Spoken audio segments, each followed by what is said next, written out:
Happy Thanksgiving, ladies and gentlemen. We got another Pocket Change Market Report back at you. This is the Thanksgiving edition. Happy Turkey Day, everyone. For those of you that are celebrating and being thankful and hanging out with family and friends. As always, you guys are my family and friends on here on the good old YouTube verse. Well, I was going to do this Pocket Change Market Report and drop it yesterday, but I figure, hey, you know what? How about we give the collective coin community audience a little something to watch on Thursday, and we got this here for you. So if this is your first time here checking out a PCMR report, or PCM report, however you want to call it, welcome, first and foremost.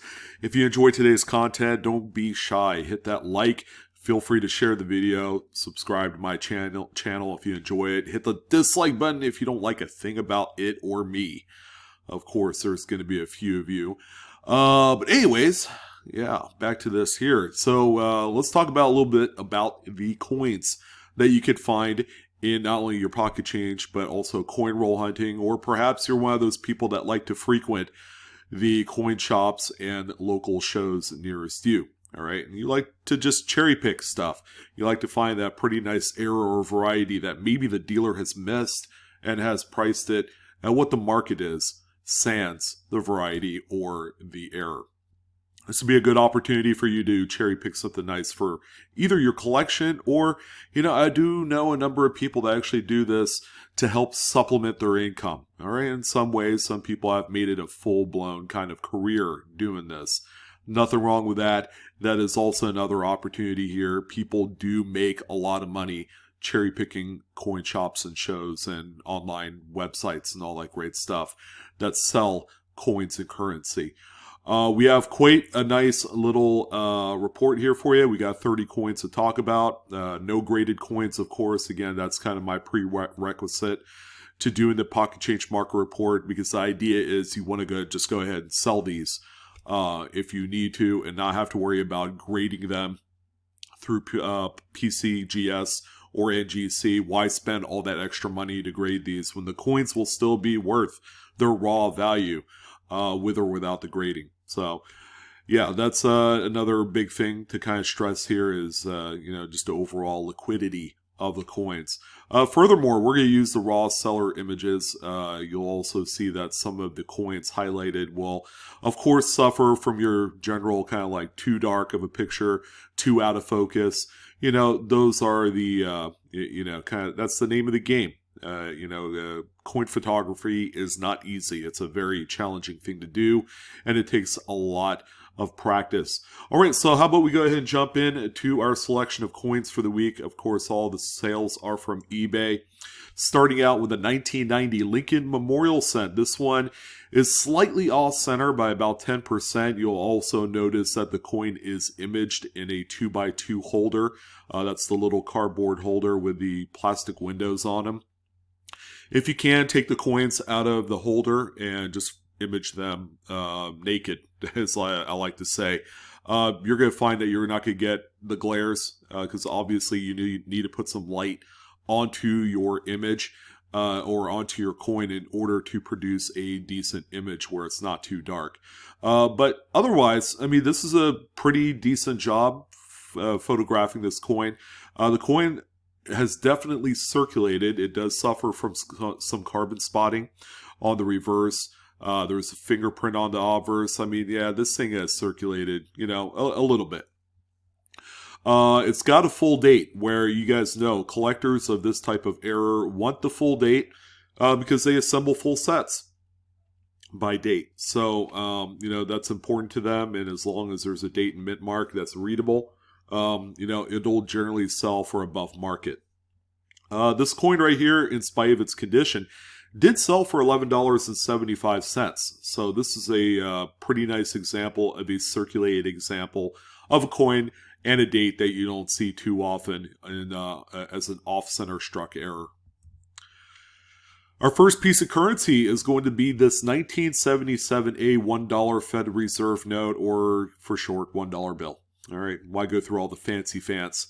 in that. But yeah, this is just a pretty nice circulated note. You know, a little bit older, but you know, you could find this occurrence going all the way up into the 90s releases of currency. But what exactly are we looking at here? Well, it's not on the front side, but if we flip this thing over, we see just a pretty sizable solvent smear or ink smear on the left side of the note. Of course, when you see these solvent smears, it's going to be highly concentrated in a specific area. Yeah, it's going to be the same color ink as what's printed on that side. So if you see a black kind of like ink solvent smear on the back of the note, that's a red flag. You're not supposed to see that. This is, of course, just common knowledge. I've been collecting currency for over 20 years and, you know, have seen it all. And you can always tell the genuine, legitimate examples out there. So what did this one sell for? How about $43?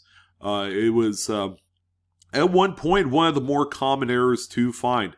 Ink runs and solvent smears, you know, are par for the course in these older notes. And again, you can find them as recently as the 1990s Federal Reserve notes.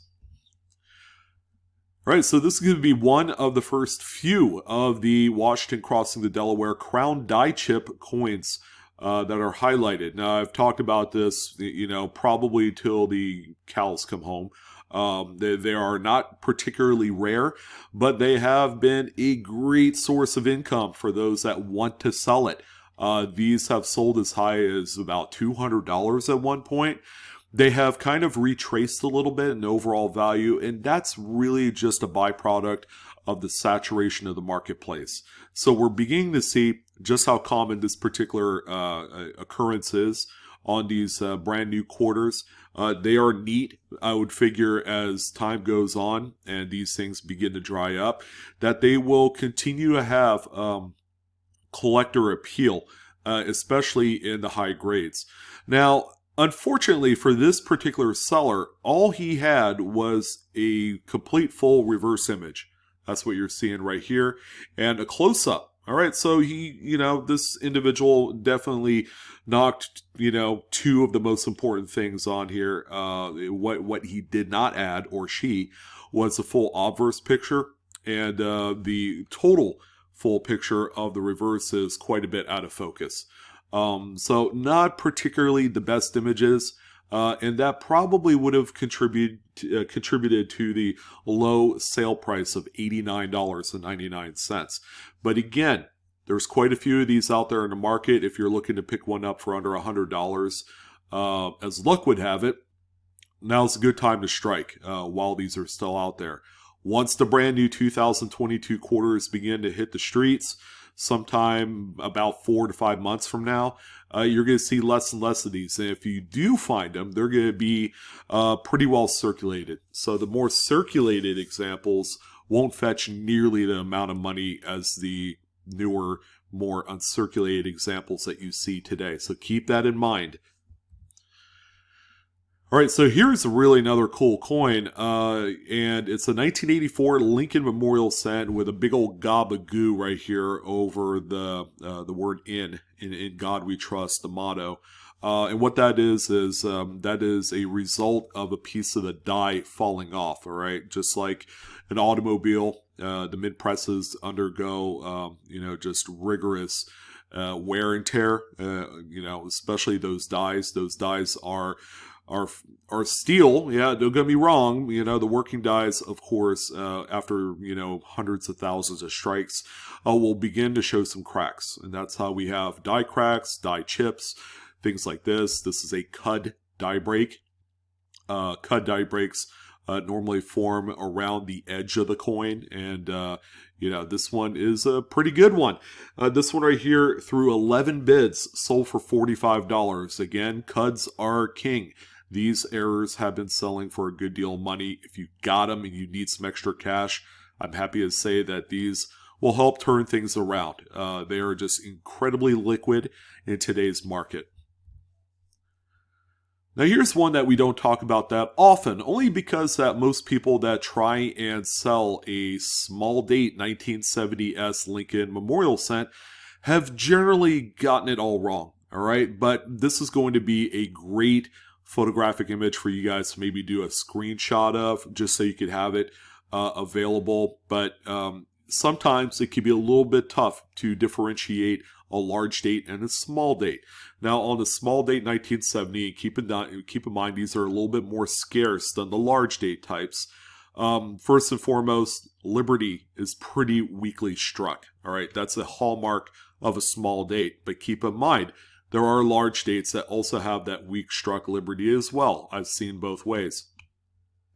Now, some would say, well, you got to look at the 7 in relation to the 0, and, if it looks smaller, and, that's really fool's gold.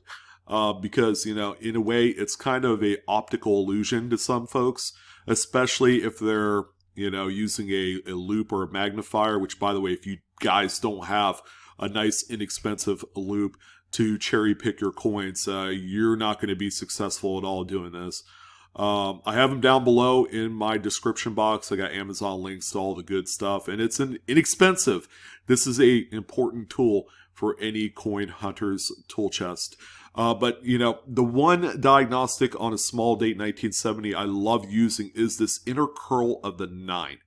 All right, so on the small date, the inner curl of the 9, when you come to the very tip here, all right, will point due east. It'll point, actually, if you can imagine a straight line being drawn through the 7 and 0, that is going to be the main diagnostical feature of a small date. Whereas on a large date, the curl doesn't tighten up to where it points directly at the 7 and 0. It actually points more down to the mint mark. All right, so you could totally tell the difference between both types. Again, it's pretty tough to do with the naked eye, but that is one of the things that I keep an eye out for when I'm trying to search out a small date 1970, is when that inner curl of the 9 is pointing directly to the 7 and 0. It's a lot tighter of a curl. But this is a really nice condition coin. It suffers some of the usual elements of just overall quality control from the mint during this time, with the planchet nicks and, subpar luster and things like that. This example sold for $45.95. When they are this nice, they usually command a much higher premium. Now, we've talked about this one before, and we've talked about before that. It's a 1983p Washington quarter that is obviously off-center struck by about 20%. This is a common date. It used to be that I thought this was a much more scarce date, but we've seen these sell probably once or twice a week, which kind of helps support the fact that there are more of these out there than meets the eye. Off-center struck 83s, that is. This one right here is a pretty nice shape. If you needed one for a date set or a type set of some sort, this one sold for $39.95. Our subject coins are going to be 1960 Lincoln Memorials, most specifically the large date Denvers, which is incredibly plentiful. I believe over 1 billion of this particular date and mint mark were produced, and that is why, ladies and gentlemen, this particular date and mint mark is a breeding ground for many, many dozens. As a matter of fact, there's over 100, and it's probably close to 200 various varieties that you could find on a large date 1960D Lincoln Memorial. Very common date. A lot of repunch mint marks is what you'll find. There's a few doubled dies. There's a really prominent dual variety that we're going to cover later on in this video that's sold for a nice generous amount of money for its condition. But this one right here is one of those repunch mint marks to look out for. Now, note the condition.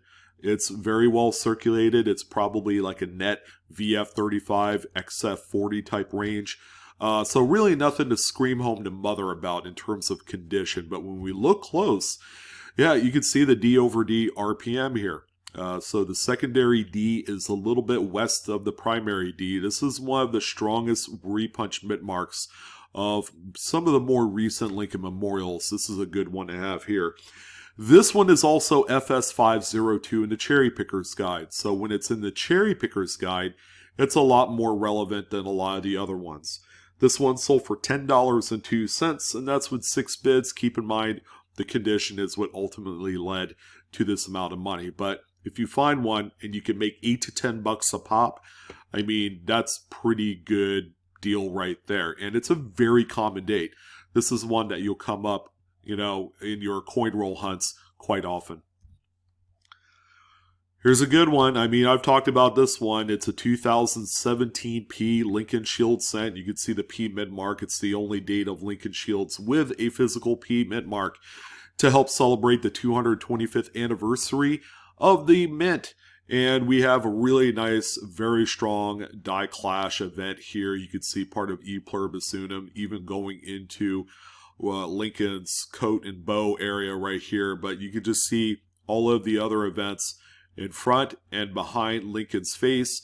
This is the only image I was able to capture on this particular coin. It's pretty nice shape as well. This one, oh man, I can't even believe this one sold for what it did. $34.75, and that's with 9 total bids collecting to that amount. Just a number of people really want this. It's one of the strongest clashes that you'll find in the Shield series, and when you find one strong like this, I could see why it's very desirable. Now here's our first lot to kind of examine. Now I always tell folks, look out for lots. It can be an untapped resource for coins that you could add to your collection, or possibly buying the lot and selling each one individually, and with the hopes of doubling up. Usually when you sell a lot, you're going to get kind of like that discounted rate. So, in this particular case, we have 7 error coins, 6 Lincolns, 1 Jefferson. Now, to kind of do the process of elimination, we got 1, 2, 3, 4, 5, 6 coins with curved clips on them. Now, these are kind of like the low end of the totem pole of the error world. So, singular clips by themselves don't command as much money, maybe $5 or less. If it's on a much tougher kind of coin, like a proof coin, or maybe a Eisenhower dollar, something really different than Lincolns and Jeffersons and quarters and stuff, then they'll probably be worth more. There is a modern era copper-coated zinc off-center struck Lincoln right here, but keep in mind it has no readable date. 2 of the coins are wheat cents. All right, so you take a look at all the coins, condition. None of the coins have more than 1 clip. It's a pretty kind of like what I consider to be minimal lot. Don't expect to make a lot of money if you did buy this with the intention of flipping it all. As far as singular coin listings. This lot sold for $18.25, and that's with 6 bids. Again, that seems very, very correct and generous for this type of lot. Now here's a 90% silver, and this is probably more on the major side of a curved clip. There are, however, some more minor clips on early silvers. So if you do have like a stack, that you don't really go through, you're just really investing in silver at that point. It might be worth just taking a second look, for specific errors and varieties and things of that nature. You never know what you're going to find. This is a 59 Philadelphia struck 90% Roosevelt dime, and this one sold for $17.50. Keep in mind the melt value on this is around $1.85-ish, somewhere around there, plus or minus 10 cents. So there you go. Pretty neat. Nice little flip. Here's a Lincoln Memorial. Very weakly struck, but that could only mean one thing. This coin was struck through copious amounts of grease, and there was a pretty healthy amount of grease on both the obverse and reverse dies before this coin was struck.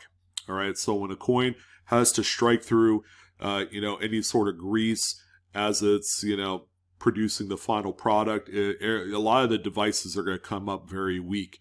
And then over the course of many strikes, that grease will begin to kind of dissipate, it'll thin out, and then you'll be back to regular strikes. But that's all, in the spirit of keeping the machinery pretty well lubricated. That's why they do that. And, of course, there's going to be a number of these type of strikes where it has to go through the grease, and then this is your end product. It's good to see this on both sides, by the way. Now, this particular coin right here sold for $8.99. Pretty well circulated. It does have a spot of corrosion right here, which kept the value down a little bit, but to put it into perspective, it does still have value. Now, this is one of the coolest coins I've seen in quite a while, and I believe we've highlighted one of these on our live coin Q&A show at one point, but we have a 1982 large date Lincoln Memorial cent that was struck through a very late stage cap die. All right, and you're going to see some of the effects of that cap die on here. It looks like it even had the cap die had a clash event at one point, and that's why you could see the Lincoln Memorial right here. In addition, some of that cap had thinned out tremendously to where it broke and folded onto itself and had produced, you know, kind of like little cap die breaks on the cap. I know it sounds strange, but it's a multi-process event that has happened here. But take a look at that reverse. It's pretty well struck. But yeah, that's pretty incredible to know exactly what a very late stage cap die looks like, and then this is the, you know, byproduct of such when it's struck through onto a coin. You just have like a dog dish of various things happening. Pretty neat coin, decent condition, sold for $90, which I think is a great buy. Great buy if you're looking to add this to your collection, but also keep in mind if you have found one of these, yeah, it's worth a good chunk of money. So keep that in mind. Here's a really nice tough date off-center struck 1970D Lincoln Memorial. It's got the full date. It's in pretty decent shape. It's great for a type or a date set of off-center struck coins. This particular example sold for $25. Again, it's about 60% off-center. Here's another good one to look out for. Now, again, keep an eye out for all these coins, and in spite of its condition, now this is a copper-coated zinc Lincoln, 1988D. What do we know about this date that you should look for? Right, it's the reverse of 89. It's a big one, all right? It's a design changeover. Keep in mind that this coin has a number of corrosion spots. It's not a high-end, top-tier coin. And, you know, just looking at this as kind of like a baseline, you'll understand the potential of how much these coins can be as condition improves on some of those examples you look for. So what are we looking at here on this 88D? Well, you're going to look for the different design initials on the back. I mean, they all have FG, but the reverse of 89 is going to have the design type of the letter G that has this drop down, what they call gusset, which is this line that goes further beyond the curl or arc of the bottom of the G. So normally the regular reverse of 88s will have just a regular, it looks like a letter C with a little bit of a horizontal bar that makes up the rest of the G. They won't have this drop down kind of gusset that goes down beyond the curl of the G.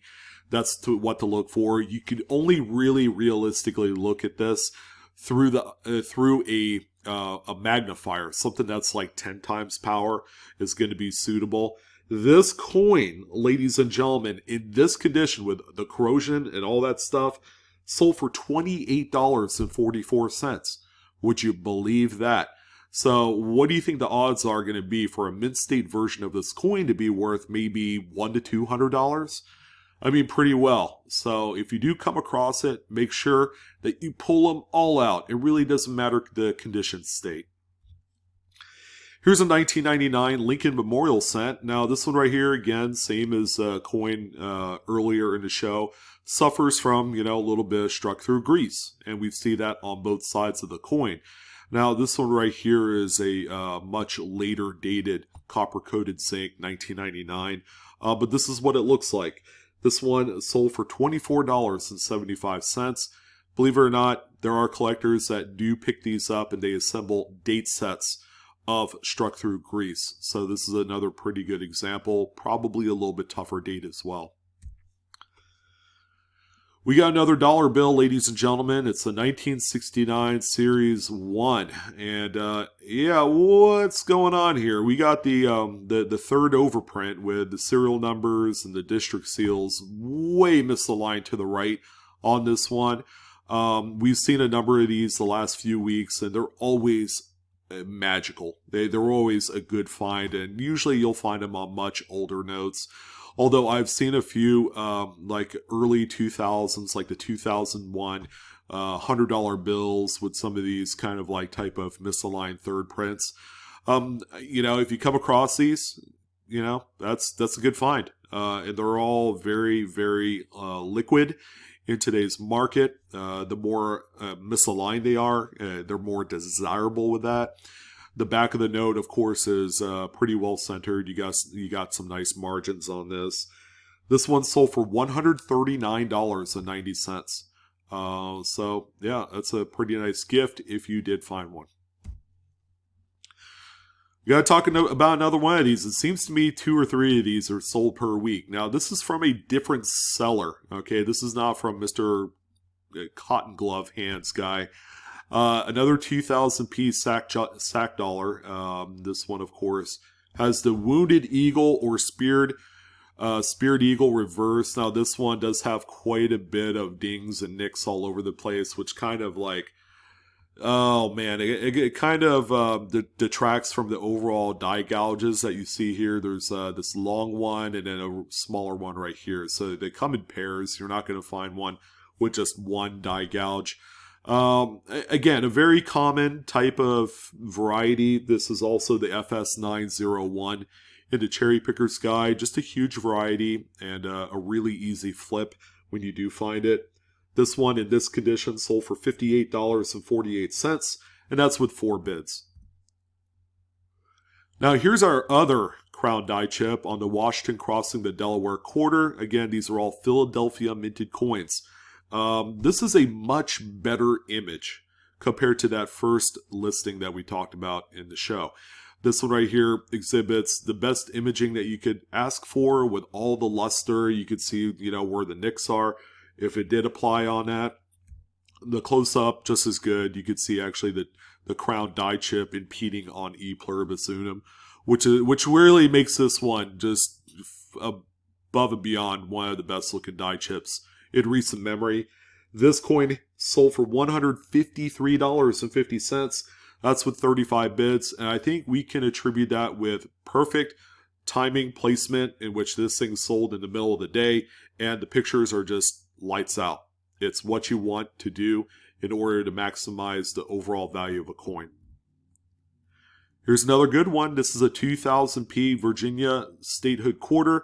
It's got a little bit of an off-center strike to it, or maybe an uncentered broad strike. It could be either or. Just a good-looking coin. Very nice high-grade specimen here. Sold for $8.50. And that's with 6 bids. So it's a relatively minor error, but still, you can't argue with turning a 25-cent piece into $8. I mean, I would do that all day long. Here's another great silver example, coming right out of scrap silver bins across the country, 1878S Morgan dollar, which I would assume at this particular melt value of a coin is around, $27, $28. So for this one, with a strike through on the back, which is a common error occurrence on these earlier silvers, selling it for $39, I'd say is not bad. You're going to, make out about $8 at the end of the day. But, errors, man, they're just all over the place in old silver. And the nicer the condition, the more that they're worth. Now, this one is pretty well worn. Check for your stuff, your silver, for these minor errors, and you should do okay. There's a close-up of that strike-through event. It's anybody's guess what that could have been. Maybe a piece of wood, a piece of the die or something that had fallen off and landed onto the anvil die before this coin was struck. 40% silver, yay! 1966 Kennedy. This one features a double rim clip. Holy smokes! Really nice condition coin. It's nice mid-state fashion. What else can you say? It's got more than one clip, so that makes it a little bit more desirable than the single clipped type of coins. And this one sold for $24.99, and that's with 2 bids. Sure beats silver melt value if you could make, nearly 10 times the amount of money for something like this.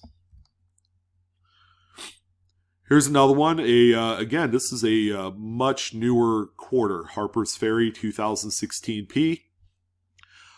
This one right here normally has a bunch of double die reverses. This one might have one, but the big thing with this one is going to be this rim cut. All right, so it's a rim cut because it's still on the rim. It hasn't crept into the actual design devices of the quarter. But yeah, this is another good one to find, and it's sold for $6.25. That's with 4 total bids, guys. Another quarter, another statehood. Connecticut. This time it's a Denver. So Denver coin's getting a little bit of love in this report. This is a 1999D Connecticut statehood quarter. It's, let's say, I would say off-center by about 10%, give or take. The coin obviously has circulated quite a bit. However, this one, because it's a Denver, much more desirable, and it's sold for $28.99. Here's another 3-coin lot from one of the same sellers that we've highlighted here in the last week or two. We have a lot of 1999 off-center struck Lincoln Memorials, and they're all in pretty nice shape. And I think the same seller has sold various lots of the same date. So I can only imagine that these were probably found in a bank bag at one point. Keep in mind that the Fed Reserve Bank was still issuing full single date bank bags. And I think they stopped right around 2001. So yeah, we don't see full bank bags anymore of the newest coins, but hey, I mean, this is pretty nice lot. All the coins are in nice shape. Full dates, of course, that's important. And it's sold for $44, and that's with 16 bids. 1981 Lincoln Memorial. Looks like it was imaged on a little piece of foam. That's different. Which, nothing wrong with that. And this one here is off-center by about, 50%, 55% from what the seller had said. It does have some carbon spotting and fingerprint, smears in certain areas, and that's okay. It's just really a tough date. 81, I haven't seen an 81 off-center struck Lincoln sold in a little bit of a while. And because of that, this one sold for $28.78. So that's a pretty good amount of money for this coin compared to like 1982s, which have sold for less. This one looks like it was just pulled from a BU roll, but we have a 1945 Lincoln wheat cent with 2 clips. It doesn't show like immediately until you actually look at it, but we have this obvious one here. And then we have another little shallow one here by the date. Yeah, this one looked like it came out of a BU roll, which is a pretty nice find because considering that this sold for $47, I would say that was time well spent. Older coins of this condition with these type of events will generally command a huge premium. $47 is a lot of money for something like this. But that just goes to show you that if there's not a whole lot of them out there, then, the market will command what is acceptable to it. Now, after looking at this coin, I might have to go through all of my Buffaloes. I have quite a few 1920s, but you really would overlook this, and I'm pretty sure I would as well. But this thing is pretty well worn. 1920 is a very common date, especially in low ball grade conditions. You can just see a 20 right there.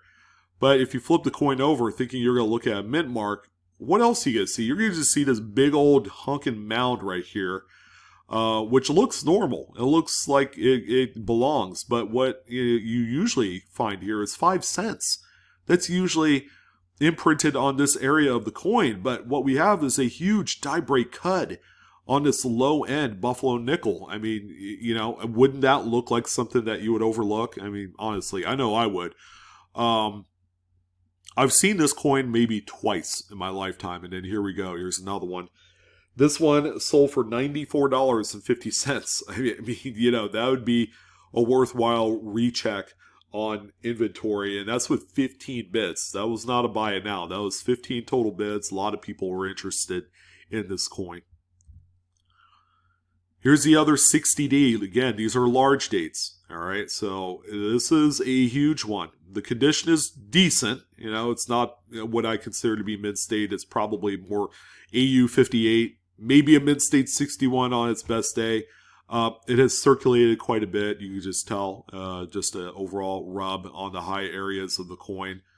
But this is the big one right here, guys. This is the dual variety RPM. So it's D over D. You can see the top curl of the second D is north of the primary D. But most importantly, this is the small over large date. All right, so you can see you can see it especially on the zero. You can see the small zero, and you can see the much bigger zero underneath that. This is a no doubter. I love this variety. That's probably why I own like 3 or 4 of them graded. I mean, it's a good one. If you're able to find these in change today, you can flip these really easily. This is a favorite among Lincoln enthusiasts. This coin right here sold for $52.98. Not bad considering it is a raw example, circulated, you know, and sky's the limit of these coins, especially when you can find just a huge potential like windfall of RPMs and these type of coins right here.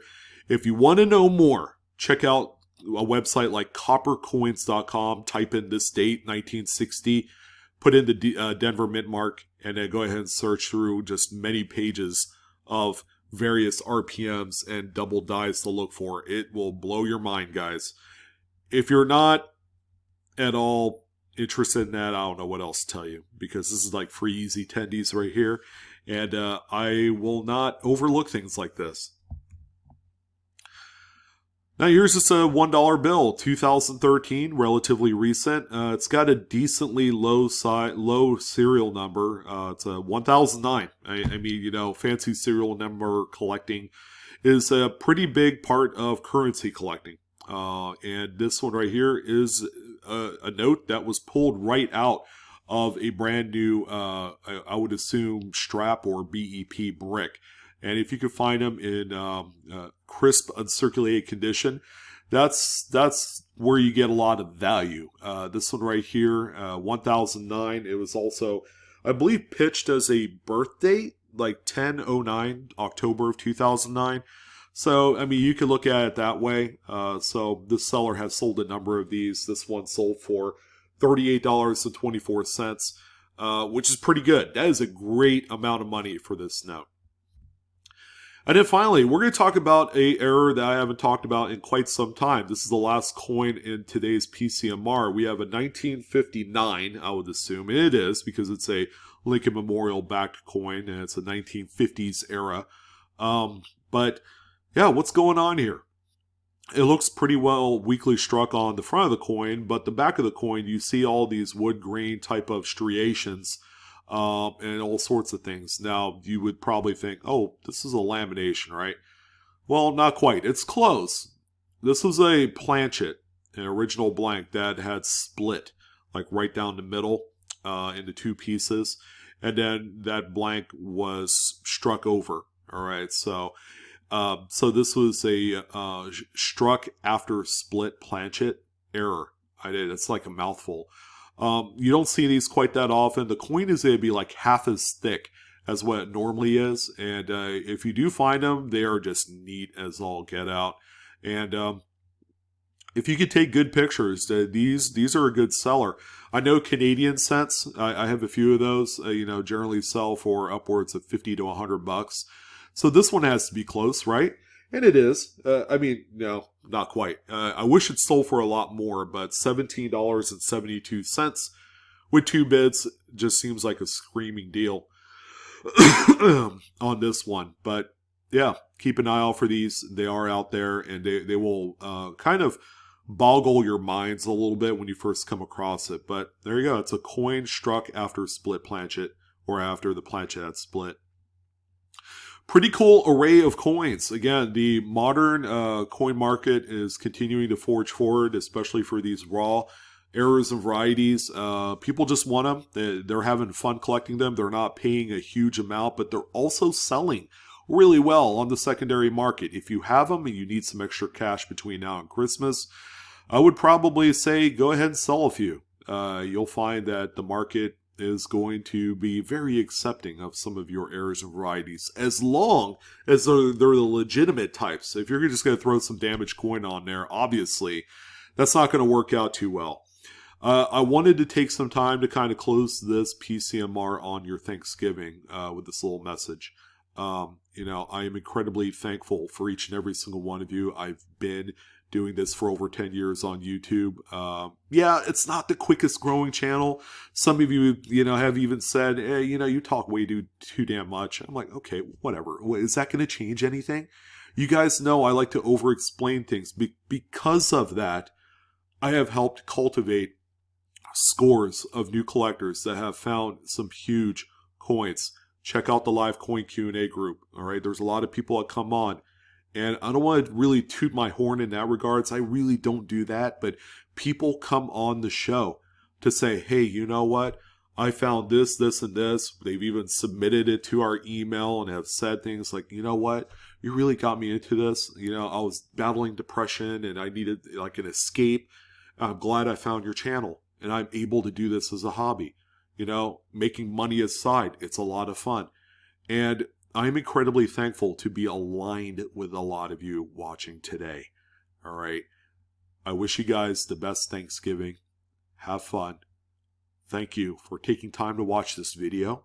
No, I'm not shedding a tear right now. So, you know, don't take the low, slow talking as being teary-eyed. But, you know, in all reality, I love you guys. And, you know, I could say the whole bit, like, share, subscribe, blah, blah, blah, all that stuff. But you guys do what you want to do.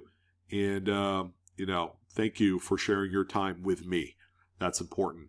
And, you know, I want to do that right back by providing the best content that I can for as rambly and as crazy as I can get sometimes. But that's it, guys. You guys have a nice, safe holiday. I'll see you probably sometime this weekend with another video drop, as always. But yeah, that's it. You guys take care, and I'll see you on the next coin video. So long.